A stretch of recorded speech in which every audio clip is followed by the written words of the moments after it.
The views expressed on Science for the People are not necessarily the views of this station, its affiliates, sponsors, or advertisers. This week on Science for the People, we're spending the hour learning about the fascinating history of lighter-than-air flight. Hello and welcome to Science for the People. I'm Desiree Schell. I'm joined by Richard Holmes, editor of the Harper Perennial series Classic Biographies, and the author of so many books and papers on science and history that I cannot begin to list them all. I will mention his group biography of scientists and poets, The Age of Wonder, that was chosen as Time magazine's #1 nonfiction title for 2009. He's also written several drama documentaries for BBC Radio, including The Frankenstein Experiment, A Cloud in a Paper Bag, about 18th century balloon mania, and Anesthesia, about the gas experiments of Humphrey Davy. He's here to talk about his new book, Falling Upwards, How We Took to the Air. Welcome to the show, Richard. It's a pleasure to be flying with you. Lovely. Now, how far back does the history of hot air ballooning go? Your book covers mainly 19th century balloon flight, but the process was developed far earlier than that, correct? Yes. The classic dates are 1783, when the first Montgolfiers, which were hot air balloons, were flown in France. We can talk about that. And then earlier than that, the history becomes more like mythology. There are various flying clerics in the medieval period, and we even go back to South America. They're thought to be hot smoke balloons being flown out of Peru and possibly even across the Pacific, and going even further back to ancient Chinese civilizations, where there is the great Chinese scholar Joseph Needham referred to hot air balloons which are used to carry messages or even, rather charmingly, love letters. But these are all sort of halfway between myth and legend, very difficult to establish it. So the real scientific flying begins at the end of the 18th century, and 1783 is the key date. Well, I was reading something a while back about those images that appear to be UFOs pictured in ancient art, mostly religious art, actually. If you Google UFOs in old paintings, you can find a ton of examples. But I was wondering, could those UFOs have been hot air balloons? Like, would there have been working if rudimentary balloons in France in 1338, for example? Well, it's possible, but again, these may also have been saints who were flying up to heaven. They may have been strange forms of cloud. We just don't know. It's very difficult to get documentary evidence. I'll give you a kind of example. If we went even earlier, I mentioned Peru and the strange carvings which on the Nazca Plateau in southern Peru. Now, these are, your listeners will probably have seen images of this. They're enormous images of birds and animals carved on the plateau, on the rock, which are each image is several miles long. And the theory is that it would be impossible to carve these unless you had some commanding position above the plateau. So the idea was that maybe the shamans, the priests and so on, flew in smoke balloons above the plateau. And indeed, there were a series of modern experiments made at the end of the 20th century to see if such balloons could be flown. And the conclusion was they could, but there was no documentary evidence. And again, there's a very interesting specialist literature saying, oh, well, maybe these were the gods, these were UFOs coming down to direct the carvings and so on. And we then go off into a kind of crazy grassy knoll section. Yeah, we tend not to go in that direction. But I'm wondering, so if there were balloons that early on, what might they have been used for? Very interesting. What on earth could they be used for? The idea that man wanted to fly in some shape or form is a sort of it goes right back, obviously, to the Greek Icarus legends, which, of course, those are winged. The idea of flying, you remember Icarus flies too close to the sun, and the wax seals on his wings melt, and he falls to earth. So that's a very early part of the myth. It appears in Ovid's Metamorphoses legends. So the principle of trying to fly seems to be there. It's absolutely old age, innate thing. And the French poet, this is modern 19th century poet Victor Hugo, came up with a very neat theory about this. He said when man looks up at the sky, he sees two things. He sees clouds and he sees birds. And those were the two great lines of development. Could man fly under a cloud, i.e. in a balloon, or could he have wings like a bird, and that would produce the aeroplane? And that's the great sort of division in this desire to take to the skies. But it seems to be there very deep in very early literature and legend. Well, even moving into the 19th century, there's still that sense of wanting to fly, but not knowing, what the practical applications of flying might be. That's right. And what we get, it all starts really in the chemists' laboratories in England and in France, where they're beginning to work on what they call artificial airs, which we would call gases. And a number of gases are isolated in the end of the 18th century, including, for instance, hydrogen and oxygen and nitrous oxide and so on. And an English scientist called Black, Joseph Black, isolated hydrogen, and he saw that it was one of its features was that it was lighter than air. This wonderful sort of counterintuitive thing that you can weigh natural air. It has a weight, and you can produce an artificial air, a gas, which is 14 times lighter than air. Wonderful sort of paradoxical idea. So these ideas of lighter than air gases were already around in the laboratories of France and England. But the application came in a very interesting form, actually. Again, in a sort of rather modern way. There were two brothers, the brothers Montgolfier, who lived down in the Ardennes region of France, and they were commercial paper manufacturers. They were they were very interested in the latest technology, and they read about these experiments with hydrogen gas. And they wondered if maybe they could inflate a paper bag with hydrogen, which would be a wonderful form of advertising for their commercial company producing paper bags in various forms of wrapping and so on. And the specific sort of a legend that is attached to the Montgolfier brothers is that they watched the underwear of one of their wives drying on a clothes horse in front of the fire, and the hot air filled it and made it balloon and rise. And immediately they connected this with the idea of hydrogen. And so in 1783, they began to make experiments with literally paper bags held over hot air. They were confused whether hydrogen was hot air or something special. They simply used burning straw. And it's quite clear from the early notes that they thought it was the smoke produced by the burning straw. That's what made the balloons rise. In fact, of course, it's the hot air which makes the molecules move faster, and therefore they become lighter from the ambient air around it. And those initial balloons were flown down outside Paris in the summer of 1783, and it was very clear that a reasonably large balloon, something with a paper bag of about 10-foot or 20-foot diameter, had enormous lifting power. And it took several men to hold it down over the fire. And when it flew out of sight and created a complete sensation. And crowds would come to watch this. And that's the second thing about balloons. Not only is the idea of flight enchanting to people, but it is amazingly attractive. And this has gone right through ballooning history. Balloons produce crowds. Even to this day, I can tell you, if you land in a hot air balloon anywhere in England or America, you have a crowd around you almost immediately.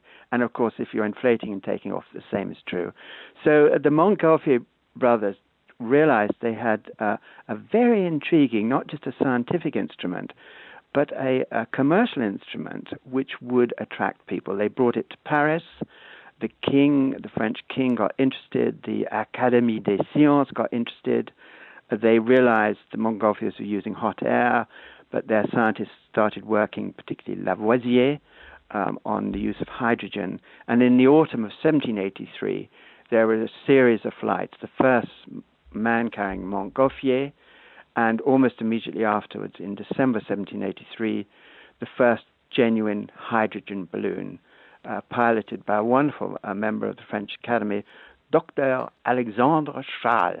And he left the most brilliant account of this first flight. And the one thing I'll pick out for it, that he climbed to 10,000 feet, and he flew, that this first flight was in the late afternoon. He landed, first of all, with a companion who he asked to get out of the basket, thereby lightening the balloon. The sun had set. They'd watched the sun setting. When the companion got out of the balloon, of course, it lightened, this hydrogen balloon, and it immediately rose to 10,000 foot. And Charles said, I am the first person who's seen the sun set twice in the same day. Wonderful lyrical account of it. Incidentally, I think he was also terrified. He never flew again. He delivered this wonderful account to the Académie des Sciences, but that was it. And from then on, and we can talk about this, a kind of mania of flying balloons crossed all over Europe and into England and quite soon into America. Well, that's the interesting thing. The sort of pre-1820, the pioneering stage of ballooning, that really did revolve around entertainment. Yes, there were two elements to this area. I think when I looked at this, looked at the documentation and looked at the reports that the Académie des Sciences were receiving in Paris, but also the Royal Society in London. Sir Joseph Banks was then the president, and I looked at his letters and papers and the way they discussed the phenomena of balloons. And there were kind of two elements to this. Yes, there was the crowd pulling, the entertainment element. There's no doubt about that. And the Paris balloons produced the biggest crowds in areas like the Luxembourg Gardens and the Tuileries that ever formed before the French Revolution. Enormous crowds. In fact, the observers were rather worried about this. They were frightened about the number of people who were drawn together. So that was its entertainment factor. But particularly in London, the Royal Society, they considered, was it a navigation instrument? Was it an instrument of commercial transport? And there are a lot of papers about this. And indeed, one of Joseph Banks' earliest letters says this is going to produce a revolution in transportation more profound than anything since the ship, right? So the idea that the transport in the air had been conquered by balloons. There was, and it became very quickly clear, there was one problem with this second idea of transportation, that to be effective, a balloon has to rise at A and go to B, a place you want to go to, a target beforehand, all right, a destination. And the one things that balloon can't do, they can go to rise at A, but they cannot go to B. They'll go to X, and you don't know where that is. And the history of the first 20 years, or even 30 years of ballooning, both in England and in France and in Germany, and indeed in America in the 1790s, was attempts to build any kind of navigational equipment attached to the basket. So you get quite fantastic, and they're wonderful pictures of all these huge silken wings flapping that you flap from the basket, wooden propellers that you turn, oars, aerial oars. Can you imagine this? You sit in the basket and you attempt to row your balloon along.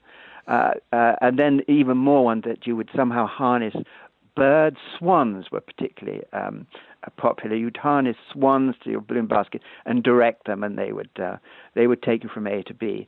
So the first 20 or 30 years of ballooning in Europe was spent trying to find some scientific way of directing the balloon as an instrument of transport. And it gradually became clear that this is the one thing that a balloon could not do. So as it were, the horizontal journey became something quite different.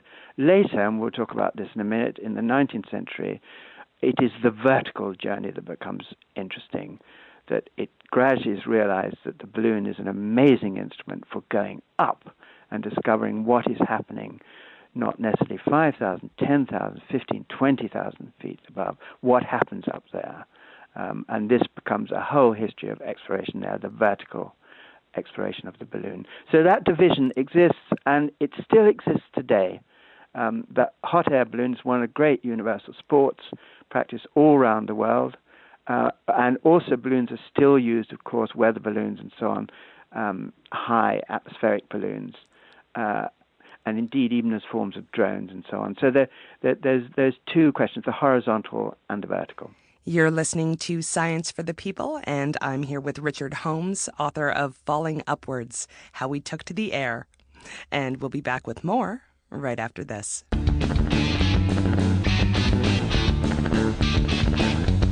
Science for the People is a weekly radio show exploring everyday life from a scientific perspective. To find out where Science for the People airs near you, or to listen to past episodes, check out our website at scienceforthepeople.ca. You'll also find links to connect with us on Facebook, Twitter, and Google+, or to subscribe to the podcast in iTunes. And now, back to the show. Welcome back to Science for the People. We're exploring the history of 19th century ballooning with Richard Holmes, author of Falling Upwards, How We Took to the Air. So we're mainly talking about what happened in Europe. Now, when did the Americans get into the game? Well, in fact, it was a French pilot, Jean-Pierre Blanchard, who's one of the most brilliant balloonists in Europe. He was the first person who flew the Channel. In fact, starting in England, the English Channel that is, and flying southwards across, it's about a 25-mile gap to the northern coast of France. Very interesting. This is always signed up as a great British triumph, but in fact there were two pilots, Jean-Pierre Blanchard, who was French, and his co-pilot was Dr. John Jeffries, who was actually an American, also a fellow of the Royal Society. So those two had this great international success in January 1785 of flying across the Channel. And then Blanchard became internationally famous, and he took his balloons across to America. And I think the crucial date was 1794. He was in Philadelphia, and he flew the first balloon from the center of the city of Philadelphia. Rather interesting, he because of the great crowds, the worthies of the city of Philadelphia, of course, Franklin City and so on, were anxious that the crowds would get out of hand. So he flew from the inside the local prison, which I think it's called the Chestnut Street Prison, or the Walnut Street Prison, I forget exactly now, but it is famous, it has a plaque there, in order so that they would make a clean liftoff.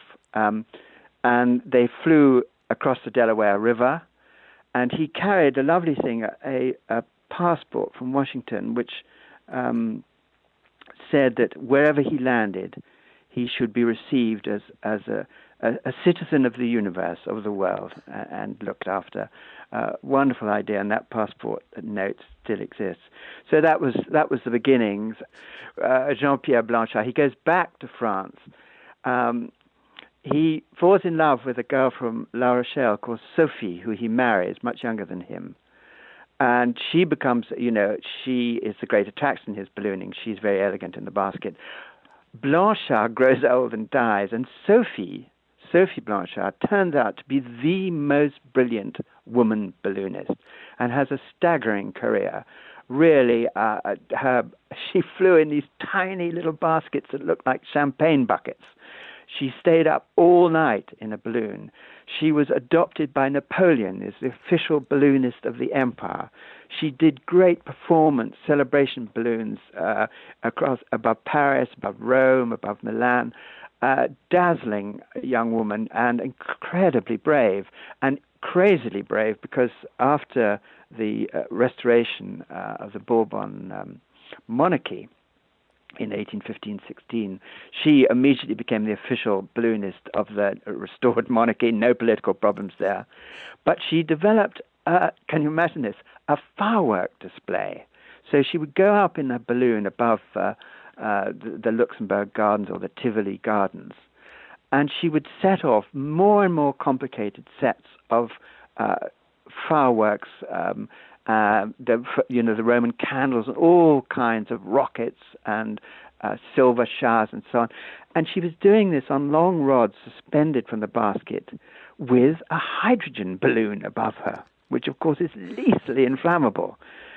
She successfully did this between 1815 and 1819, and then one summer evening above the Tivoli Gardens, that balloon caught fire. And again, amazing, her last thing, she managed to bring the balloon down while it was on fire.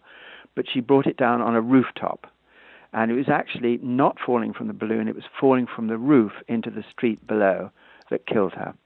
And she's got a monument in Père Lachaise cemetery in Paris, and wonderful accounts of that.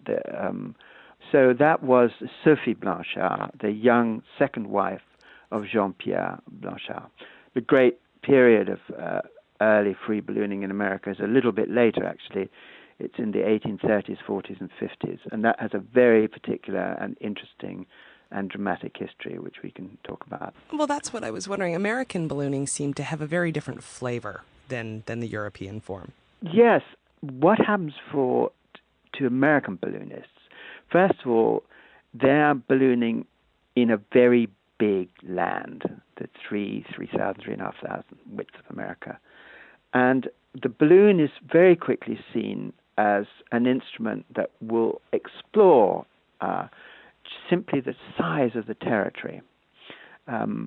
And it will possibly, again, the idea that it might be some form of transport because the country is so big.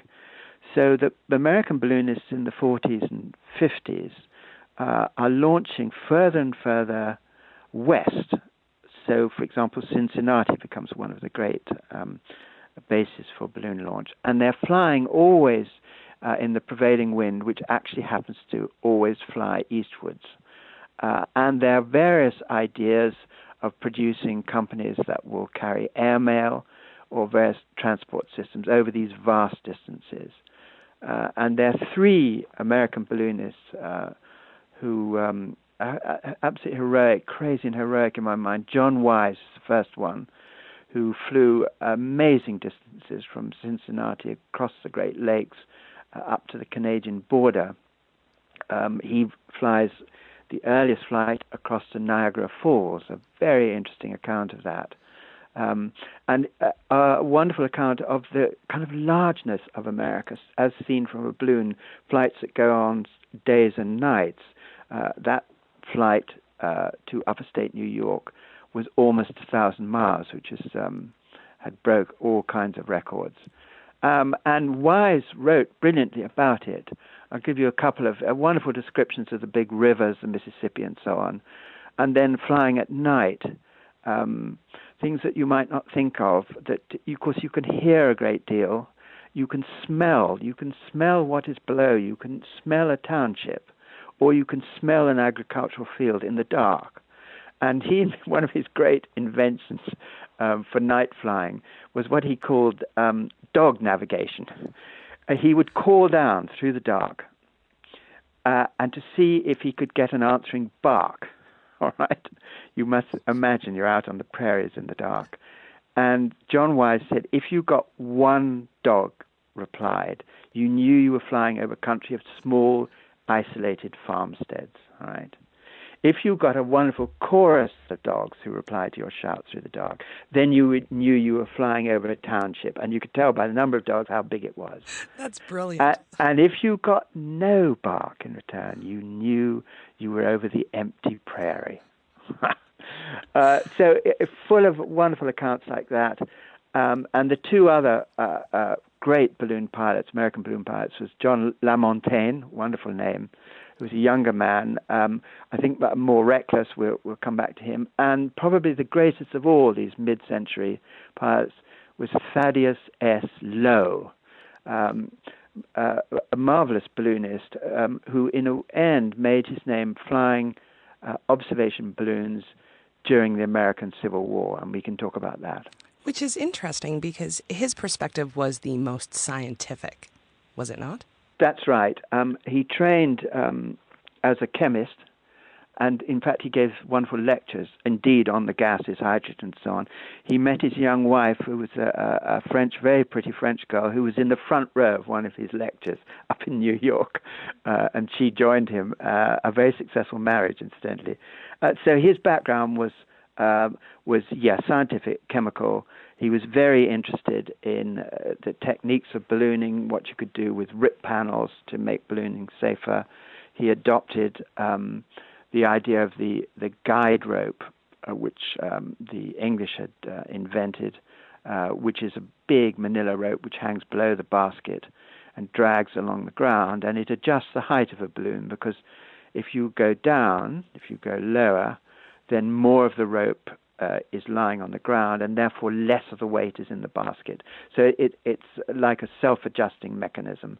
Lowe was very good with various experiments like that. Now, would that have only have been possible because of sort of the wide open spaces of America at the time? Yes, a very good point. When this was used in Europe, these big ropes pulling across wheat fields, and famously lifting tiles on small churches and damaging fences.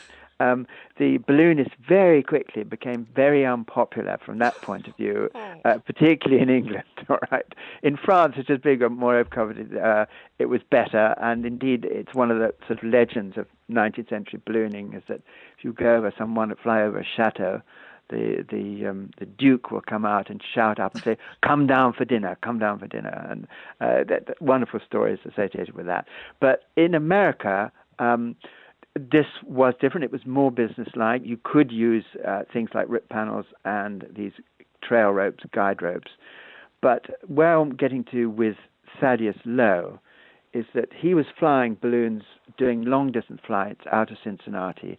He had his great overall dream was he wanted to fly from the eastern seaboard right across the Atlantic to Europe or to England. This was his life dream.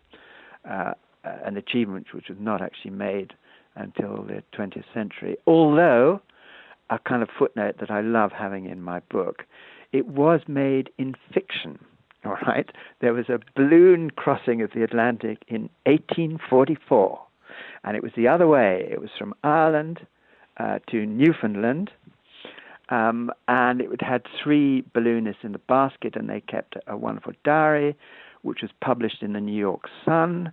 Brilliant account of this 3-day crossing and how the navigation equipment they used. Absolutely convincing, and it was all written by none other than Edgar Allan Poe, and it was a complete hoax.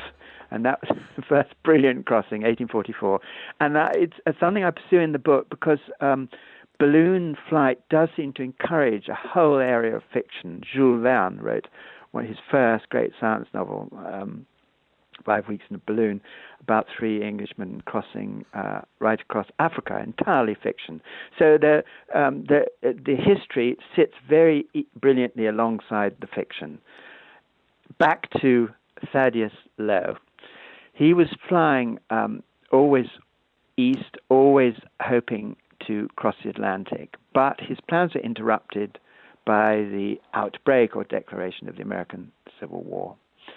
And he decided, being a patriot on the Union side, that he would present his services to the new young President Lincoln in Washington.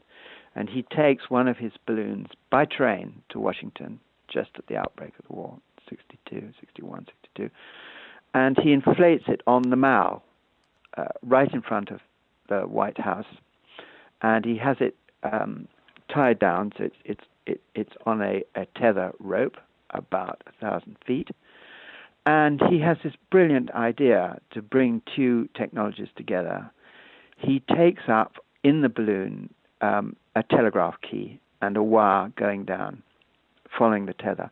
And he gets this telegraph wire linked directly to the White House. And he's able to send a telegraph message in Morse code describing the view from 1,000 feet above the Mall in Washington, and it goes directly to Lincoln's desk.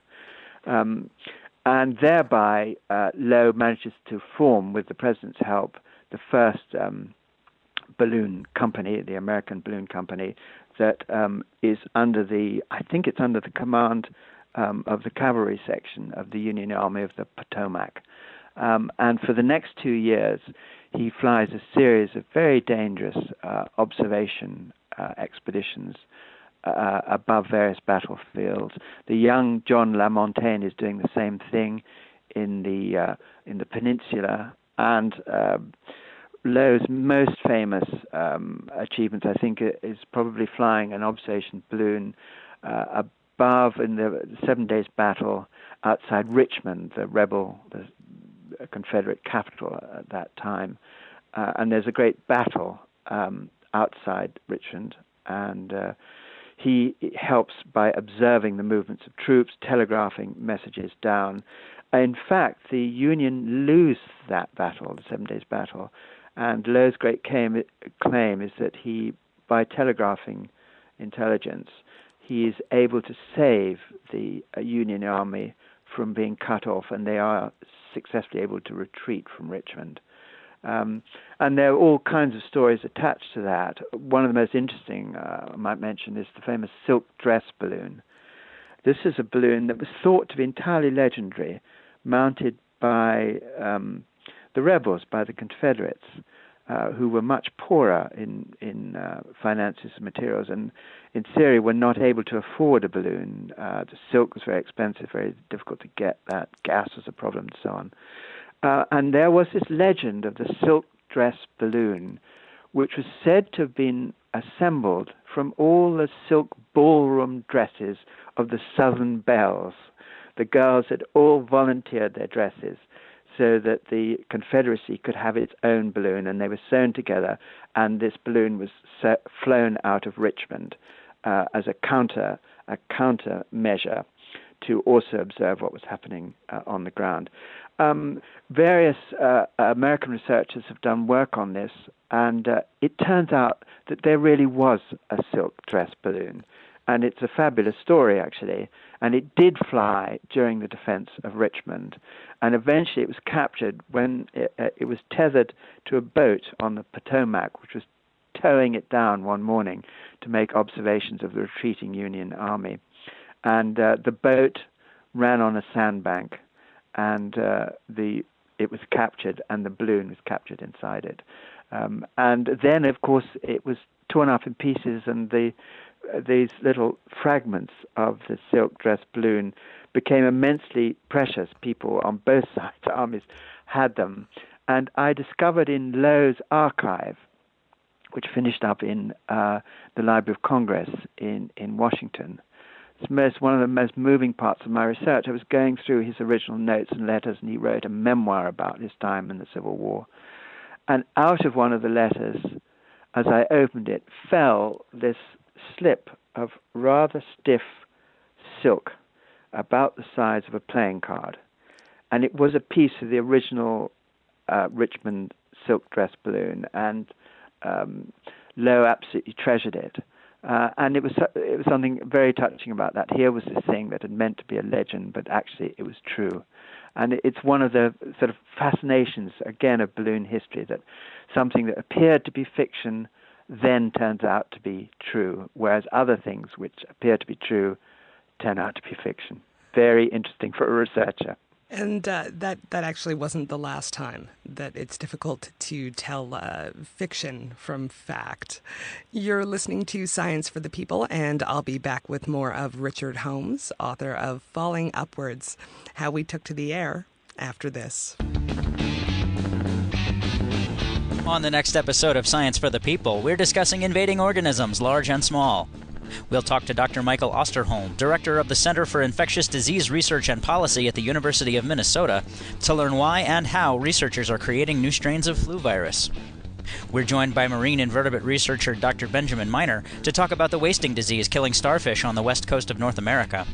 And we'll talk to physicist Ross Lockwood about the High Seas Project, exploring the psychological conditions facing a human crew on a mission to Mars.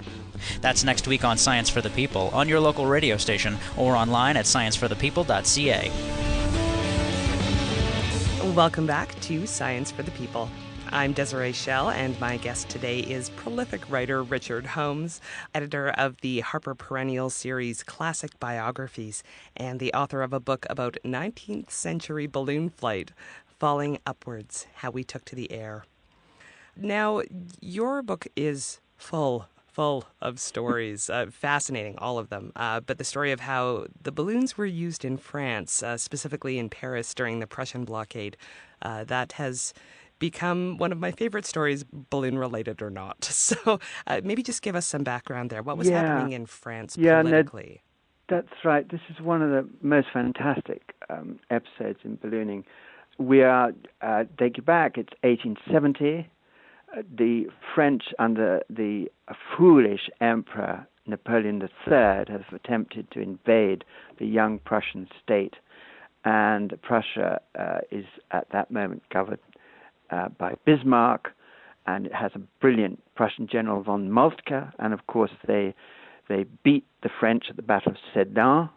Napoleon III is captured and sent into exile, and the Prussian army, divided in 2 or 3 sections, marches westwards, and with amazing efficiency they surround Paris in a space of about 3 weeks. We're in September 1870. And they completely close off the city of over 2 million people. Difficult to imagine how you could do that now. You have to remember that there were telegraph lines and there were railroads, but there was obviously no radio, no mobile phones, no other forms of communication. And the Prussians were able to cut the telegraph lines. They blew up all the bridges. They blew up the railroads, the train lines, and they completely isolated the city. And the diplomatic and military plan was simply to starve the population into submission. And they reckoned they could do that in a matter of months. And in Paris, the imperial government had dissolved. There was a provisional government, and there was desperation about how they would feed the population. They slaughtered every animal in the city. Not a single horse for drawing cabs existed. They killed all the animals in the Jardin des Plantes, the zoo. They chopped down all the trees in the Bois de Boulogne for firewood. I'm giving you these details because you have to imagine how despairing and how the whole problem of civilian morale in the city was desperate. And of course they were cut off. There was no messages getting the outside world. The Times of London had a correspondent, but he was with the Prussian army. There were no messages getting through the lines at all. So what happens in September 1870, this small group of French balloonists, led by this amazing man called Félix Nadar, who was the man who first took a photograph from a balloon earlier in 1858, who was a genius at publicity, and he decided, talking to his fellow balloonists, there was one way that was still open, that was the air, and the air had always belonged to France. It was the Montgolfiers who established ballooning, and this was the way they would attempt to break the Prussian siege. So what happened over a period of 3 or 4 months, they began to mass produce hydrogen balloons. They built them in the big railway terminals, which of course were not being used, which had sufficiently high roofs that you could hang the silk from the balloons, sew them, seal them, construct the baskets. And in this short period, they sent off no less than 67 balloons from Paris. And the great thing about these balloons, they weren't taking people out so much, although they did take some scientists and politicians. What they were taking out was mail, letters, so that the civilian population could communicate with their families and also, of course, with the rest of diplomatic Europe. And they carried, in the end of this period of 3 or 4 months, over 2 million letters went out. And they devised a form, a kind of lightweight airmail, so the airmail bags could be carried out. They'd have one pilot in every balloon. And here, the great limitation of the balloon, do you remember we talked about it can leave A, but it can never get to B? Right. It doesn't matter. As long as you can fly over the Prussian lines, which might be 30 or 40 miles deep, or 60 or 70 kilometers deep, in any direction, then you're beyond where you come down, you're back within a civilian population in France or in Belgium, and the letters are then transferred to the railway system, and they can be sent out all over France. And they designed a way of getting the replies back. Very interesting. Nadar helped invent a kind of microfilm so that letters could be photographed on very fine film, sent back by carrier pigeon into Paris. So the balloons carried mails and carrier pigeons. And that way they established, in these desperate months, an extraordinary mail system, which had an immense impact on the morale of the civilian population. A number of famous French writers, notably Victor Hugo, who came back for the siege, wrote about the balloons. They sent messages in balloons. Indeed, there was a balloon, all the balloons were named deliberately to provoke the Prussians. And there was a Victor Hugo balloon. And he suggested that they would throw out pamphlets addressed to the Prussian army saying, really, time you went home. He wrote these wonderful universal letters. Nadar, who sent the first balloon off, had a clutch of his own business cards, and they were simply signed with compliments to von Bismarck, and they threw them out. So there was this amazing element of sort of French inventiveness and sort of wit attached to these balloons, but also incredible courage. And the flight of every one of these 67 balloons is now known. 2 or 3 were lost over the Atlantic. They flew westwards. And 2 or 3 were lost that flew too far eastwards and actually landed in Germany, where we think their pilots were probably shot. But one amazing example is a balloon that went sort of northeast, flew all through the night in a storm. When it landed with 3 mailbags, it was on a snow-covered mountainside in Norway.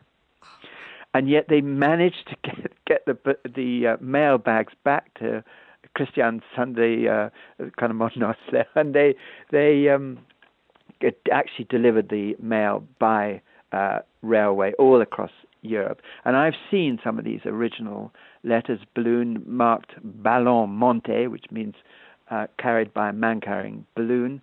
And they've addressed, I've had one in my hands which was addressed to someone in Sydney, Australia, and another to an address in San Francisco.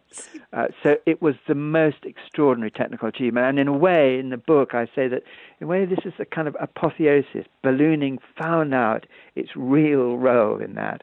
And it's always been loved in France ever since then. And various little details like the Figaro organized the first airmail newspaper, which was sent out in the baskets from these balloons with all the news of what was happening in Paris, and then it was copied and sent all over France and England. The first balloon sent out by Nadar, not only with his business card, it carried a letter, who to? The London Times, saying, we're in a bad way here in Paris, understand what's happening to us, try and support us, and keep an eye on the Prussians so they don't behave too badly. I mean, just, and the London Times published that in French. This is the thing. Victor Hugo could have written this. But this actually happened. This actually happened. And again, I've seen, there is the letter in the archives of the London Times signed by Nadar. And Hugo himself wrote a number of poems about the balloons and also about the pigeons flying back. They become wonderful symbols of free France, the balloon going out, and then the message, carrier pigeon, going out to the west and then coming back into Paris. So it becomes a great symbol, and it's something that actually the Prussians, although of course they did successfully get Paris to submit, they never really found a way of dealing with this balloon publicity. They tried all kinds of things. They employed hawks. They tried to use guns to shoot. They never managed to shoot the balloons down. So it was a kind of triumph, a wonderfully eccentric, brilliant, fantastic, witty triumph for the French balloonists. And it makes a great story. And there are a lot of other details about the way they painted posters and wonderful pictures about the balloons. And later they made a wonderful balloon monument in Paris. Incidentally, a very neat little historical footnote. When the Germans, at least the Nazi army, marched into Paris again in 1940, almost the first thing they did was blow up the balloon monument from 1870, which is a kind of triumph for the balloonists in their own way. Anyway, so that's one of the stories, and I think the point about this is that ballooning seems a quite eccentric history, but actually, when you begin to follow it through, not only are the human stories fantastic, really, and really fascinating, but also they begin to throw a kind of light on history in general. And it seems to me that the whole history of warfare is reflected in the American Civil War. The first accounts of what a Civil War battle is like are seen from the air, from the observation balloons, and how really terrible it is. The effect of modern automatic or semi-automatic weapons and so on, what that's like, and grenades and so on. And in the same way, in Europe, those balloons, which were flying out of Paris and London and so on, gave the first accounts of what the great industrial cities were like. Wonderful accounts of flying over iron foundries and so on in the dark, and hearing the workers down below and smelling it all and seeing it all. And so the ballooning history throws a light on history, human history in general, in a quite unexpected way. Okay, so balloons were used in the military and for entertainment and for publicity, but the one thing we haven't really spoken about at any length, and it is the theme of our show, is using balloons for science. And Lowe was able to sort of dabble in that a bit, but I'd really like to talk about James Glaisher. Yes. So we talked about horizontal journeys, and now we're talking about vertical journeys, going up, all right? Now, the history of this, of scientific high-altitude flying, begins, again, in France, really. A wonderful chemist in the 1820s called Gay-Lussac, who's a contemporary of people like Humphrey Davy in England and so on, and a bit younger than Joseph Henry in America and Washington. Gay-Lussac was, as a chemist, very interested in what happened above 10,000 feet, and did a series of balloon ascents in 1804, 1805 from Paris. But were they also interested in what happened to magnetic fields, what happened to air pressure, and so on, but without much effect. So later in the century, in the 1860s, the Royal Society in England and also the British Association for the Advancement of Science suddenly begin to think of setting up a series of expeditions vertically to find out what happens up there. And again, it's interesting writing about this because you have to be able to imagine what people didn't know, all right? So you start with, they didn't know, for instance, what the structure of clouds were. Was electricity carried in clouds? Would you be electrocuted if you flew into high cloud? They didn't know much about meteorological patterns, but they were getting very interested in that. Barometric pressures, what happened when you went up? The pressure drops, and in fact that's the way an altimeter works. But what happens when you go up very far? What happens to the air? What happens to the temperature?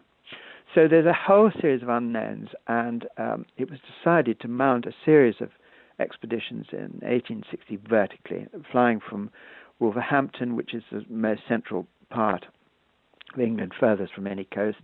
And you have a man who was secretary at that moment and became president of the Royal Meteorological Society in England, a rather fascinating man called James Glaisher.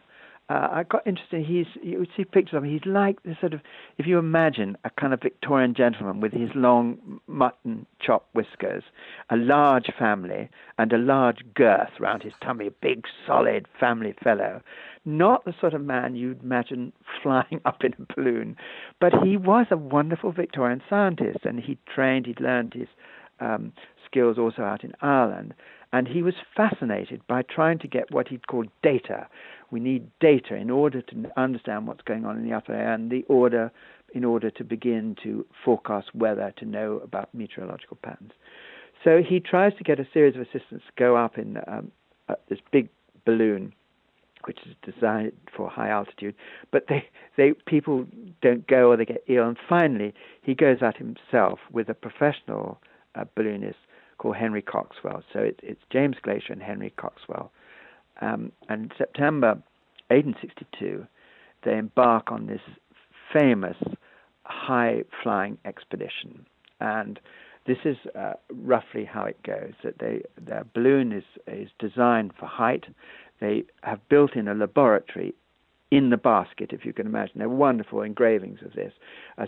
Imagine a table built across the width of the basket, and mounted on it is a massive instrumentation, chronometers, 7 different types of barometer, temperature gauges, all kinds of equipment, binoculars, small baskets of pigeons, all kinds of equipment. And Glacier is taking readings from all his equipment. This is one of the very moving things I found. They still exist, his journals, his observation journals. And I worked out that every minute, every 60 seconds, he was taking something like 12 or 15 accurate measurements from his different instruments, timing, barometer, temperature, and so on, noting them down. So you have this figure, there he is, this Victorian scientist, bent over his laboratory table as the balloon sails up under guidance of Henry Coxwell. So we know from his observation journal they go up safely 10,000 feet, 15,000 feet, 20,000 feet, 25,000 feet. They've got very accurate Italian barometers which are turned into altimeters, so they can measure their height very, very accurately based on the fall in air pressure. 25,000 feet is about Everest, I think, is 24-something thousand feet, which, of course, hadn't been climbed. And as everybody knows, you're approaching what modern climbers call the death zone, because the oxygen element becomes smaller and smaller, and it has various physiological effects, notably that all your muscular strength goes, your sight begins to go, and the amount of air that your lungs is taking is reduced more and more. You pant, and you're not oxygenating your blood. Of course, they didn't know any of this. As I say, this is all unknown. So they were at 25,000 feet, still going up. Glacier's measurements show that they were rising at 1,000 feet a minute. And Glacier suddenly realized that he was having difficulty reading the instrumentation, the small, fine little markings on the barometers and so on, because his sight was going. So he reached across his table of this temporary laboratory desk, we think probably for his bottle of brandy, a wise move. And then he realized that his hand, he couldn't reach across and grip the brandy. His muscular strength was going. And then he realized, and there's an extraordinary description of this, he couldn't hold his head straight. It began to fall sideways on his left shoulder. And then he realized he couldn't hold himself upright, and he slumped back against the basket on the inside. They're still going up. They're now at 27, 28, 29,000 feet. He can just see that something's gone wrong in the basket because his pilot, Henry Coxwell, is climbing into the hoop, that's the wooden hoop above the basket, from which the cables that hold the balloon are attached. And what's gone wrong is the hydrogen release valve, which is on a rope, usually in balloons red, has got tangled up and is caught up in the hoop. So the only hope of stopping the descent is to pull that red hydrogen release rope, but it's up in the hoop. So Henry Coxwell, who is also beginning to suffer from this muscular failure and sight difficulties, climbs, can you imagine this, out of the basket, up into the hoop to get hold of the red release rope. When he gets there, he finds that he can't grip it with his hand because the muscular strength has gone. So he knocks it with his elbow, so it falls down back into the basket. This is the end of the rope. He fixes his elbows outwards so that they rest on each side of the hoop. He can't grip it, and lowers himself just back into the basket. He's failing. He can see his friend Glacier is slumped backwards, probably dead, and he tries to grip the red release rope, but he can't. So what does he do? And as a little footnote, that his profession outside ballooning was a dentist, and he grips the rope with his teeth, and he pulls it, jerking his head up and down, and he makes the gas release, and the balloon begins to descend. And then there's this wonderful sequence. He's coming down. He's not sure if Glacier, his friend Glacier, is still alive, so he crawls over across the basket to Mr. Glacier, and he begins to shake him, and there's some signs that Glacier is stirring as the oxygen gets back in his lung. And this is reported that following dialogue took place. This is Henry Coxwell to James Glaisher, apparently near dead in the basket. He shakes him by the shoulders and he says, Mr. Glaisher, do try and take some readings. Do try. And Glaisher stirs and sits upright and starts taking readings again. So the result is we have a complete account of that flight except for 13 minutes in which Glaisher was unconscious and Coxwell was up pulling the release valve. And we worked out from this amazing accurate observation journal, calculating on the height going up 1,000 feet every minute and then the time that it began to descend, it's pretty clear that the balloon went up certainly to 30,000 feet and possibly as high as 34,000 feet. So it might have climbed to 7 miles high. They come back down. The birds, incidentally, in the cage are dead. They land in the middle of the countryside near Ludlow. There's nobody there. It's completely deserted. They deflate the balloon. And these two Victorian scientists who've just had this near-death experience walk arm in arm across the fields for 7 miles, the exact distance they'd climbed in height, to the nearest pub where they have a pint of beer together. Isn't that wonderful? And, of course, Glaisher publishes the papers. And what, crucially, it establishes for the first time that the thickness of the biosphere, the breathable air above us, is almost alarmingly thin. It's not much more than 7 miles max. So the distance they walk to the pub is the thickness of the entire atmosphere around the globe. And that is the first real concept of what we would now refer to as our fragile globe. The idea that the biosphere skin is so thin and can be easily damaged by any kind. That is produced by this great 1862 ascent. And it has these elements of comedy and heroic scientific endeavor with it, all combined. And the Times of London writes the most wonderful leader about the courage of scientists and the importance of what they're doing. And it's one of the sort of striking moments in balloon history. And, of course, the whole history of meteorology then develops from that, pursued particularly by the Americans, Joseph Henry at Washington, and the French in Paris. They begin to develop ideas of cyclones and anticyclones, barometric pressure fronts moving, and the way weather can then be plotted on isobars and so on. All that comes out of this initial ballooning adventure. So once again, the rather eccentric history of ballooning opens up a very interesting area of general scientific history. Richard, we are absolutely 100% out of time, and I have enjoyed completely this last hour. You tell a heck of a story, sir. Well, thank you very much, Desiree. I've very enjoyed flying. Like many balloonists, I'm rather talkative. And another time, I will tell you my adventures at the Albuquerque International Hot Air Balloon Festival. Oh, you are welcome back anytime. Thank you so much, Richard. That was wonderful.